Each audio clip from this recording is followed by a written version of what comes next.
रत्नागिरीच्या राजापुरात चारोळी अर्थात चाराबोरं खाणारा हा आहे राजापुरी धनेश। राजापूर तालुक्याच्या सड्यांवरील चारोळीची फळं मलबारी कवड्या धनेशाचं आवडतं खाद्यफळ। आता चारोळीच्या बिया धनेश पक्षाच्या विष्ठेतून पडल्यानंतरच का रुजतात हे जाणून घेऊया। रत्नागिरीतील धनेशाच्या खाद्यफळांच्या सर्वेक्षणाचे काम सह्याद्री संकल्प सोसायटीच्या संशोधकांनी केले। त्यावेळी त्यांना केवळ राजापूर तालुक्यातील मलबारी कवड्या धनेशाच्या घरट्याखालीच मोठ्या संख्येने चारोळीच्या बिया पडलेल्या मिळाल्या। असे का ते जाणून घेण्यापूर्वी जाणूया चारोळीविषयी।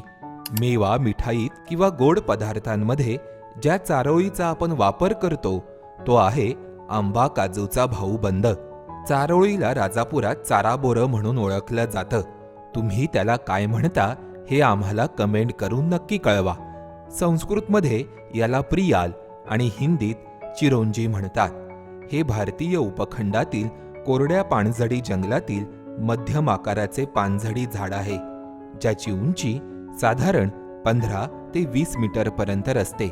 याची साल जाड, करडी आणि मगरीच्या कातडीसारखी खडबडीत असते।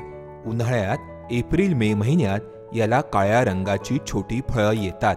फळाच्या आत एकच कठीण बी असते, ज्यामधील गराला आपण चारोळी म्हणतो। याची चव बदामासारखी असते। आता आपण ही बी खात असलो तरी मलबारी कवड्या धनेश मात्र त्याच्या फळांचा गर खातो। चारोळीच्या बियांना विशेष पौष्टिक मूल्य आहे।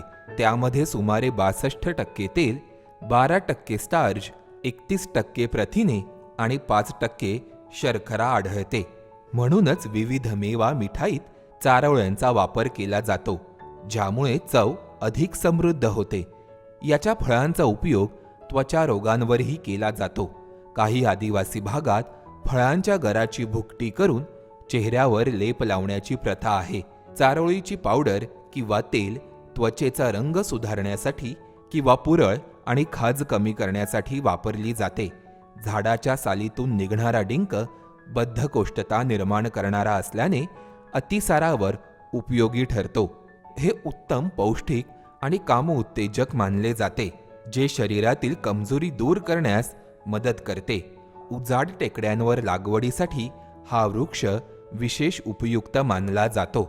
अनेक वृक्ष प्रजातींच्या कठीण कवचाच्या बिया त्यांना निसर्गतः मिळालेल्या संरक्षणामुळे फारशा रुजत नाहीत, परंतु धनेश प्रजातींच्या पोटात होणाऱ्या आम्ल रासायनिक प्रक्रियेमुळे या बियांची कवचं मऊ होतात। त्यामुळे त्या सहजपणे रुजतात आणि मूळ झाडापासून दूरवर पसरतात।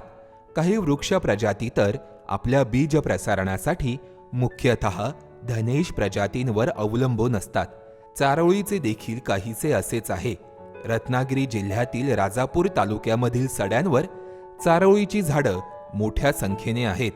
त्यामुळे तिथल्या मलबारी कवड्या धनेशाच्या खाद्यफळांमध्ये त्यांचा समावेश मोठ्या संख्येने आहे। म्हणूनच राजापूर तालुक्यातील मलबारी कवड्या धनेशाच्या ढोलींखाली चारोळीच्या बिया प्रामुख्याने आढळतात, ज्याचे प्रमाण इतर तालुक्यात फार नगण्य आहे। या चारोळीच्या निमित्ताने सडे आणि धनेश पक्ष्यांचे नाते हे केवळ अधिवासाचे नसून ते संवर्धनाचे असल्याचे आपल्या लक्षात येते। तुम्हाला आमचा हा व्हिडिओ कसा वाटला हे आम्हाला कमेंट करून नक्की कळवा। पाहत रहा आणि फॉलो करा महा MTV वाईल्डलाईफ।